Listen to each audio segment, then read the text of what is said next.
All right, everybody, we are back with Adventure RX podcast. I'm your host, Dr. Nick Anderson, physical therapist, DPT with Pinpoint Physical Therapy. I have my favorite coach, Christie, with me today. She is now part owner of Paragon Health and Fitness, actually where my practice is located inside. I've been a very gracious guest with you guys for, it's almost 2 years now. That's pretty crazy. That's crazy. That's really crazy.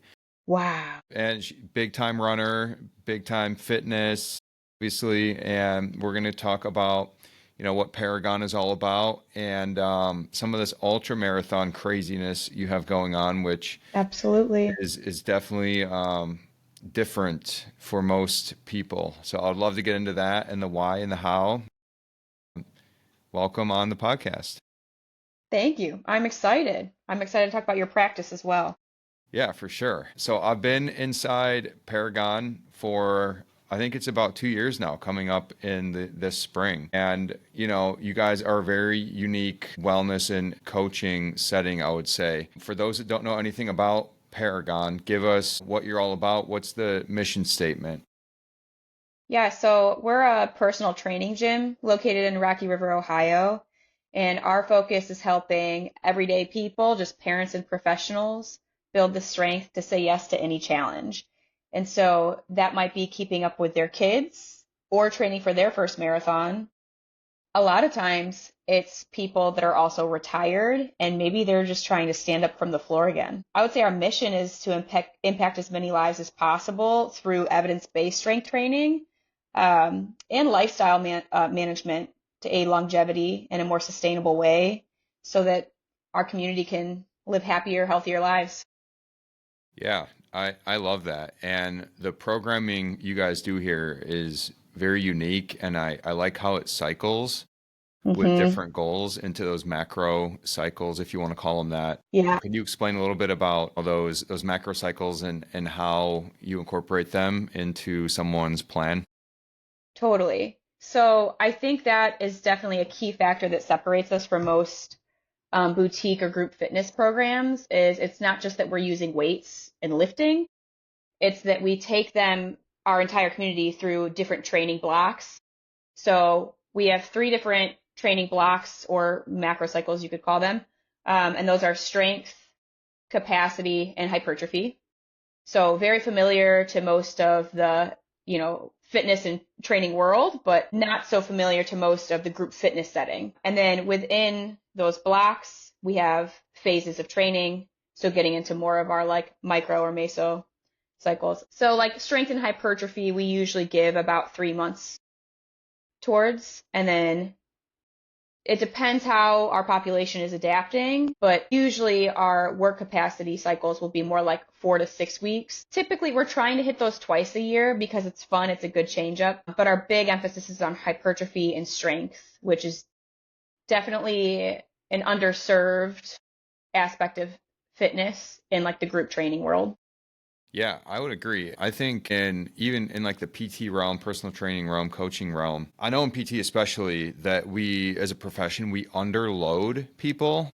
And I think that's a total disservice to most patients. I mean, there's no reason why someone's in their 70s and 80s why we can't load up them with weight. Now, is that with a barbell? Maybe not, but there's other options. And one Absolutely. of my biggest fears with patients is, underloading them and just as a disservice. Yeah. I love that you guys use the RPE scale. You have that posted throughout the gym. I was just talking about the yesterday with another guest. I think it's very underutilized and very simple scale that we can use with so many people across the health and wellness and then the PT side as well. Yeah. And it's so easy to educate someone with. And I think both of our populations are capable of understanding some of the basic concepts that really can elevate their results. And that's why I really like your approach to physical therapy as well, is it's important to rehab and, like gradual exposure to different movements or patterns when people are experiencing pain or injuries. But like you're saying, in order to adapt, there needs to be some load management. Absolutely. Yeah, absolutely. You know, I've been here for a couple of years now. You've gone from coach to now business owner. Yeah. How is that? Pros and cons of being staff versus now you have a little more skin in the game here. It's such a good question. Pros, I feel more connected to the business and the impact it has on people, and that because I have more skin in the game, there are more consequences when you're not giving your fullest effort. I also feel like it's pushed me to grow just as obviously a professional, but also as a leader. It's not really something that comes naturally for me. I love being around people and connecting, but like being in charge, that's a new concept. Yeah, While we take training very seriously, we don't take ourselves very seriously, and that like our mission still involves some fun. So like bringing those two worlds together has been a challenge, but also it's a great opportunity to learn. absolutely. Yeah, absolutely. So you have coach Christie, you have business owner Christie, and then you have fitness runner, multiple hats you're wearing. Hmm. How are you balancing all of that? I love hats. Yeah, Well, in a more like practical sense, it's kind of like having seasons in training. We have seasons of growth in the business, and I can kind of tailor my own training goals around that.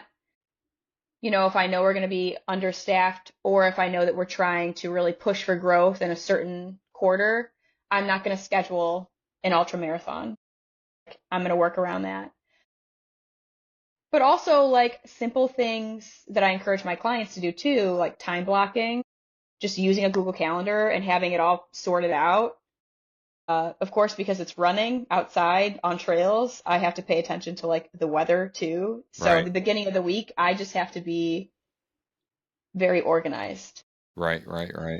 But that structure really sets me up to thrive in terms of professional life as well, right? That I'm prepared for all my clients and the team. How did you get into the ultra running versus, we'll call it normal running, you know, Yeah, the 5Ks, 10Ks? Did you work your way up to that, or was it something that you've had as a goal for a long time? that's a good question. I think I probably have a story that's similar to a lot of ultra runners, and that I started running in around COVID and I loved it. I grew up running because I played soccer, so it's not like I had never run before. Sure. My personality type is I can be, I wouldn't say all or nothing, but an extremist. Okay. So I get really into things, and I'm curious about, going like the extra mile. But I got into running. I was doing half marathons, and I really like running on trails. So usually the next step is like a marathon distance. Right. And in trail running, it's just more common to find a 50K than a marathon, Okay. which at the time I was like, well, it's only like 6 more miles. Yeah. Only In the six. race, I was Yeah. like, oh my gosh, these last 6 miles That's killer. killing me. So that was like the more like rational or practical side of me. But then, like because I love trail running, I also love hiking and I'm very curious about mountaineering. And you need a pretty wicked fitness level to Sure. really get into that sport. So it also felt like a stepping stone in the right direction for where my skill set is in like the outdoors world. And then I was just like a Courtney Dauwalter fangirl. So Yeah. No, that's it's really fun. The longest I've done so far is that half marathon last year. yeah, And I more or less got peer pressured by my patients because, I work with some runners and some of you like you and Kristen at the hmm, gym, and it was good though. It was fun to have. I'm a soccer player too, growing up, so yeah, my cardio base is pretty solid. But I'd never set apart time to, all right, let's structure this running program. Let's revolve life a little bit around running 3-4 days a week, and have this goal to. My first goal is just to finish without injury.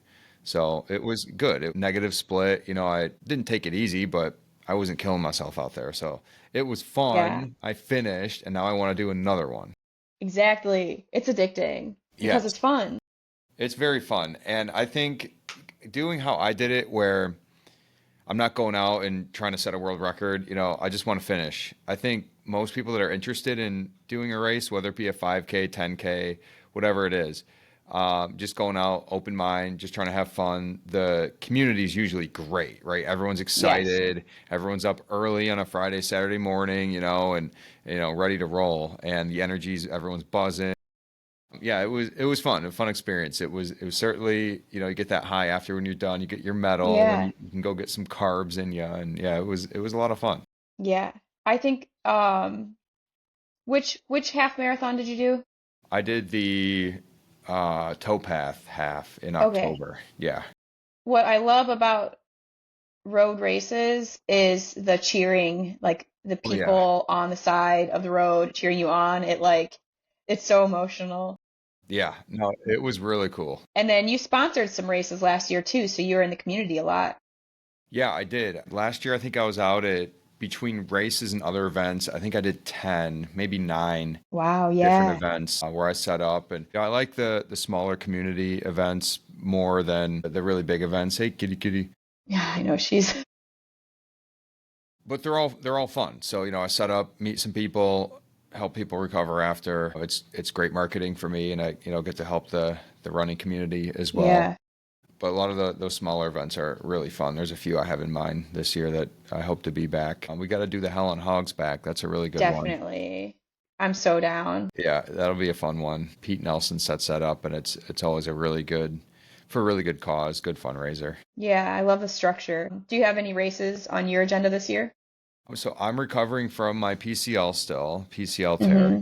So I am a few months out from being able to run. I'm signed up for the Buffalo Half Marathon currently, which is in May, and Cool. I simply don't think that's going to happen safely anyway. So I have a group of friends. We all signed up together as a, hey, let's get fit and have a fun weekend together. We're all out of town, so we're going to meet up in Buffalo. They're all going to run it still, and I will either be hanging out or potentially I might just walk jog the 5 or 10K. I'm going to kind of play it by Yeah. ear with how rehab's going. Set a good example for your Yeah, patients. yeah. My base of fitness will be pretty low too in May, so I don't really want to go out and suffer, not have fun Yeah, during a half. So no, totally. I'm targeting the couple in the fall. The Helen Hogs back for sure. The River Run half is in October, and then that towpath is in October. So maybe a handful of those try to The do. comeback. Yeah, Yeah. epic comeback for sure. Yeah. You know what? Actually, could be fun. Yeah, no, it'll be cool. Hopefully we can get a group for at least one of those races. That'd be fun. Definitely. I'd be down. Get a small group. Yeah, for sure. With the running, where do you see strength training fitting in? Because I have my thoughts and my opinions, especially as you're ramping up mileage, especially for an ultra. Like you just can't handle the heavy RMs, the heavy reps and the volume as much Hmm. with lifting. But where do you fit in the strength training, especially as you're ramping up for a longer race like that? So I think this year will be a better test for me. Last year, training for the ultra felt like such a big commitment in itself Right. that I definitely didn't strength train as much as I should have, and I think my performance would have been a lot better if I were able to keep it up. But I will say, since I've been running, I've been doing like 20 miles a week in this, I guess, kind of like a maintenance period. And I've been lifting 2 to 3 days a week. And right now that's more hypertrophy based because I think as I get closer to a race season, I won't be able to handle this amount of volume Sure. Sure. as my running volume increases. So in my mind, I think I'll probably have time to get some sort of short strength block in. And then rather than reiterating the high volume that I'll get from running with Yes. more like capacity based training, I'll actually keep it maybe, more power and strength focused, but not in a sense that I'm trying to increase my strength, Right. just that the load is at a place that I can maintain my strength Right. without Right. stressing my body more. Sure. I Yeah. think the most important thing besides that would just be picking the right like positions and movements because especially with ultra running, I don't think that the big three are everything. It's interesting to see runners that are much better shape than I am, and they come in and we'll go through the running screening or the running protocol for mobility and for strength, and it can be very eye-opening. I went through and failed quite a few of the tests myself. I'm like, oh my God, this is a lot of single leg stability stuff, a lot of endurance holds, some mobility testing for ankles, knees, and hips. And like you're saying, if you're maintaining that volume of the strength training with the volume of running, and if you haven't addressed some of those deficits, you're putting yourself at a higher risk for Yeah. potential injury. It usually doesn't happen, but it's all about reducing risk. We can't prevent it. We can certainly reduce your risk for injury. I just looked at a study in 2014. It was a systematic review. It looked at all these studies and it compared flexibility training, plyometric training, strength training, or a little bit of like CrossFit kind of hybrid. And it showed that across like the athletic spectrum, that strength training by itself was the most preventative for injury. It reduced the risk for injury the most, which is really interesting because, a lot of the health gurus are preaching mobility and pliability and everything. And I'm like, look, you got to get under a barbell at some point. You got to pick up some heavy stuff. Yeah. Yeah. It's totally, I think what made going from a half marathon to an ultra marathon successful for me without injury was that I had strength training as preparation for a decade before I went into that. Like you Yes, did with your half, right. it really like gives you a foundation to work with. I also like that you're saying your conversations with patients are around reducing risk and not guaranteeing that there's no injury, that you're preventing that from happening, especially because most athletes are going to push themselves regardless, right? Yeah, absolutely. And I'm sure you have in your head like Coach Christie and athlete competitor Christie. Maybe you're a little dinged Hmm. up or a little tired, and it's kind of like the devil and the angel on your shoulders, where Yeah, going back and forth about your clinical side, and like, no, I got to do this. Like I'm a competitor. yeah, that's so true. Yeah, and I definitely struggle with that myself for sure. But yeah, we can't. It's if anyone is guaranteeing you anything in healthcare or the fitness world, Uh-huh. it's not black and white, man. Yep. It's gray. We are complicated creatures. We have our own roles and stress and diet and all this other crap that goes into it. Totally. And the best thing that we do, and you guys consider yourselves the same, I'm sure, is I'm not a healer. I'm a coach Yeah.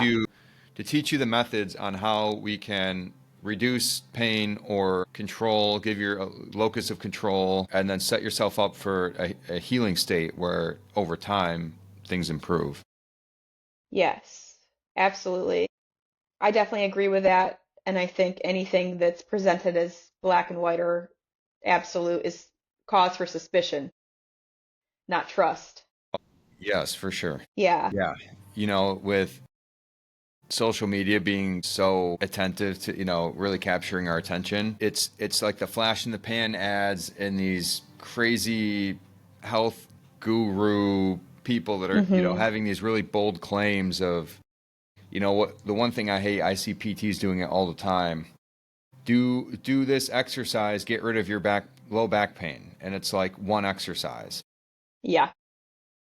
Why did we get our I doctorate? wish. Why did Yeah. PTs, if it was that simple, okay, I can do some bird dogs. Bird dogs, my chronic low back pain goes away. I It's wish. very misleading. Very And misleading. especially with pain, I have a handful of chronic pain or persistent pain clients, and pain is just so much more complex than being able to be resolved by a single movement.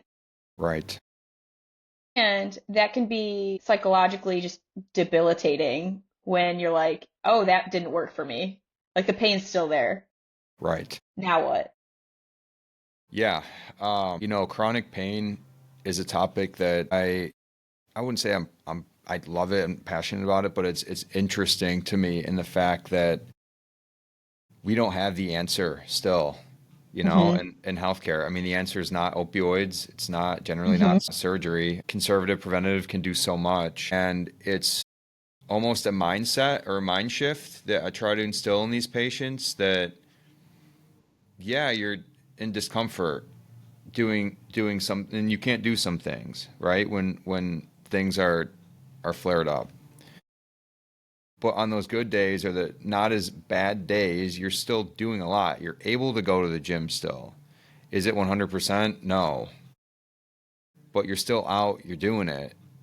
And it's almost like that third person view where if you're able to look from above and look down, this is a lot of Joe Tata. He's a physical therapist and he talks about the acceptance and control theory for chronic pain Hmm. patients. Really interesting stuff. Really good info. He has a good Instagram. I'm gonna have to look into that. Yeah, Joe Tata. He has a lot of good. I went through one of his courses, and a lot of it. The great analogy I like, especially with chronic pain. Think of you're holding onto this rope, right? It's this really nasty rope, and it's giving you a rope burn. And on the other end of the rope, there's a 1,000-pound weight, hanging off this cliff, and it's slowly pulling you toward the cliff, and your hands are burning. It's like, oh my God, what am I going to do? Well, what's the easiest thing to do in that situation? Let go. Yeah, let go of the rope. Yeah. Exactly. Stop fighting against it and Yeah. and and work with what you do have. Right. It's like trying to figure out why seems very frustrating. The why Yeah. is sometimes impossible to figure out, and it's not, especially with chronic pain, it's not one thing you're doing. Yeah. The classic is, oh, I slept funny or whatever, Yeah. different pillow, or Hmm. it's not your pillow, people. It's not your pillow. It's not your bed. It's not, unless you have a really old mattress, like it's probably not your bed. It's a contribution of many, many factors. Yep. Which is playing the most important parts, we'll probably never find out, but we can surely adjust multiple variables and see what happens. Yes. Exactly. Just like respond to what's happening right now. It's funny you say that though, because definitely well, I slept funny, Yeah. I hear all the time. And it's like, yeah, maybe, maybe not. Yeah. Oh, yeah. I'll have patients ask at least once a week, should I get this $200 neck savior Yeah. pillow? And I'm like, it won't hurt to try. It's most likely what you're doing throughout the day that is affecting Yeah. you more than your $4 Walmart pillow, but it won't hurt, You but could it's try not it. not a huge, contributing factor on the importance of, the totem pole of likely what's going on. Yeah, I wish it were that simple. Buy a new pillow. Yeah, me too. I wish. I did have a few questions for you. Okay. So what inspired or motivated you to get into the field of physical therapy? Because it's not an easy Yes, education or it's career for that matter. it's a lot of time and money in schooling. So for those that are Hmm. listening that don't know anything about the education that goes behind it, it's a 4-year bachelor and a 3-year doctorate program of grad school. Some schools are doing a 3-and-3 program, so you're a pre-PT undergrad and then you go right into the PT school after the 3rd year of undergrad. That's where, if you know what you want to do right out of high school, then programs do that. I floundered around a little bit in undergrad, was very grateful to have 2 years of community college for free at Jamestown Community College. So I got to Nice. take all types of courses, some video, some biology, some genetic stuff. And I was drawn toward anatomy, physiology. I thought it was really interesting.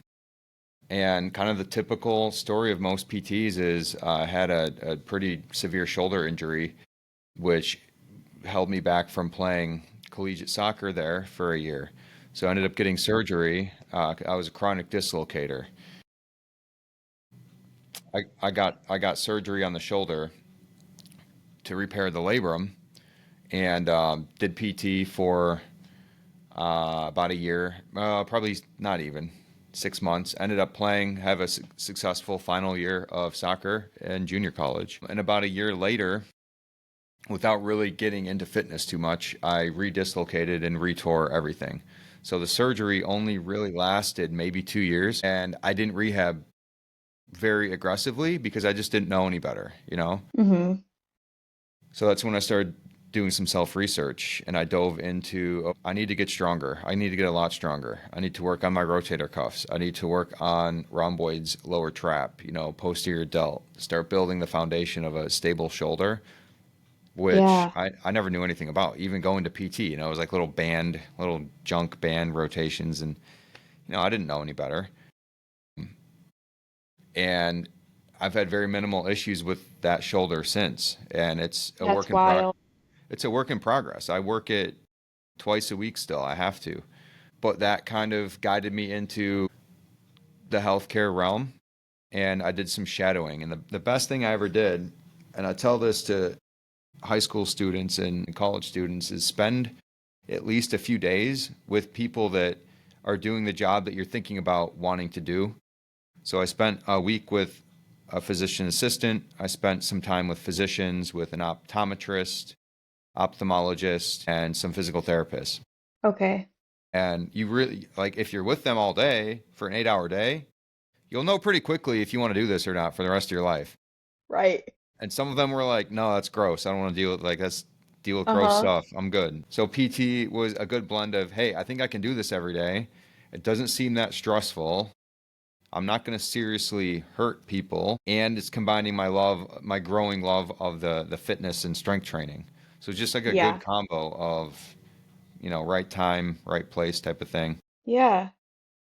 I mean, I understand that for sure. The right time, right place. That's a cool story, though. I didn't realize your shoulder injury. Yeah, It sounds painful I'm to. probably up to over 15 dislocations on the left side here, this guy. That's Yeah. sorry, but gross. Yeah. But since I've been working it, I haven't had an issue in Yeah. probably close to a decade now. So, So, and then recently you transitioned, or you are transitioning from, I'm not sure how to ask this, but you're in an insurance-based setting right now, right? Like in yes. Yeah. okay. So And so yeah, just like what's the biggest difference for you and how it impacts your patients from being in like the insurance-based industry or side of things versus private? sure. With insurance-based PT, there's pros and cons. I am out of network completely. I'm not taking any insurance at all at Pinpoint for many, many reasons. The difference is that in the insurance field, I would say that insurance companies across the board don't value preventative care. Like we talked about, reducing injury risk, Mm-hmm. you know, reducing falls, reducing muscle tears. And that is seen with the really poor reimbursement rates that physical therapy offices get paid from the insurance companies for seeing their patients. Some insurances are better than others. Most aren't great. Medicare is one of the better paying insurances. Okay. So that creates a system where for practices, especially private practices, to stay afloat, to make any kind of money, you have to cram patients in during your day because you're making a lot less per patient. Now, what does that do for the quality of care? I mean, you could assume it wouldn't be as high.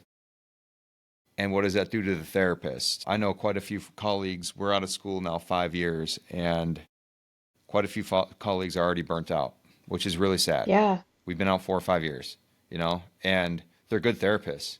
Like, they take the job seriously. It's just the system we're forced into isn't conducive to generally empathetic PTs that want to do our best and help everybody. You know, when you're getting 20, 30 minutes with a patient and then you're switching off with an assistant or with an aide or a tech, like traditional settings do, and it can be I mean, it's tough to really do that, you know, every day, 5 days a week, you know, seeing 15 patients a day plus That's a lot. new patients coming in, you know, you're trying to assess these evaluations, and no, it can be a lot. It's it's not conducive, in my opinion, to us being at the doctorate level and taking advantage of the wealth of Hmm. knowledge that we have and that we can provide these patients. Other than all that, I'm doing what I'm doing in the model that I'm doing because I don't have to see as many patients a day. I'm choosing not to, as I'm transitioning more into full time, Hmm. I'm going to limit that, to X number a day because I feel like if I go over that, sure. Could I make more money? Sure. But am I doing the best service possible to my patients if I'm not able to take time in between to prep for their assessment, Yeah. prepare for their treatment? So, there's definitely pros and cons of going out of network versus staying in network. Yeah. I've had patients reach out to me that I said, maybe you should stay in network. And if you hit a certain point, then you know where I'm at. If you want to get back to return to sport testing or whatever it might be, Right. higher level rehab for sure. But I'm surrounding myself with colleagues in the Cleveland area now that I would say we're almost like rebels against the insurance world, where Hmm.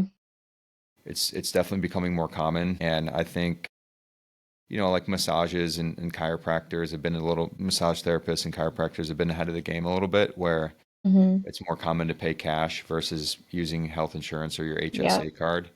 And I think PT will get there within the next, I don't know, hopefully the next decade or so, unless the reimbursement rates change. So what I'm hearing is basically you can actually spend time with your patients to give them the best quality care when you're under Correct. your own. Yeah. Right. And to me, what you do or your approach, I'm sure you have plenty of patients that you're rehab or, um, maybe they're not strength training yet, but you bridge this gap of like that return to play, like return to life. It's like the same concept of going from just rehab back to normal Right. misses an important phase of training that you provide. Right. And I think blending, like I'm pretty clear once people are done with me, you got to start working with a coach, or like I recommend you guys all the time, or Hmm. we share some clients. So it's a continuation of lifestyle, right? Like Yeah, I love it when I have a patient that was a non-gym member and ends up at the end of our rehab joining or buying fitness equipment or joining a gym, even if it's not Paragon, totally. like Planet Fitness or something. Yeah, I love that. I mean, that's one of my favorite things in the world. yeah. Because ultimately, you resolve what they came to see you for, but they also improve their lives, and like that's Perfect. impact. Perfect. Huge impact. Huge impact. Well, that's all the questions I had for you, Christy. I appreciate you coming Yeah, on. This was yeah. This fun. was fun. We'll have to do it again. Totally. We're doing this When we, remotely, but we see each other like a few days a week yeah, in the gym. we can do it again when we cook up our plan for Hell on Hog's Back. Yeah. Oh, yeah. Yeah. I would love to get a squad together That'd be for that. so Yeah, fun. that'd be fun. I've been talking with Pete about setting up, and I would like to participate, do the 1 hour, and then Yeah, just hang out for the rest of the day and work on just people. enjoy it. Yeah. Yeah, All that'd be right, cool. awesome. Well, Cool. thank you Thank you so so yeah, much. thank you for the time. This was a lot of fun. We'll see you soon. Awesome. Thank you, Nick. Yep. Bye.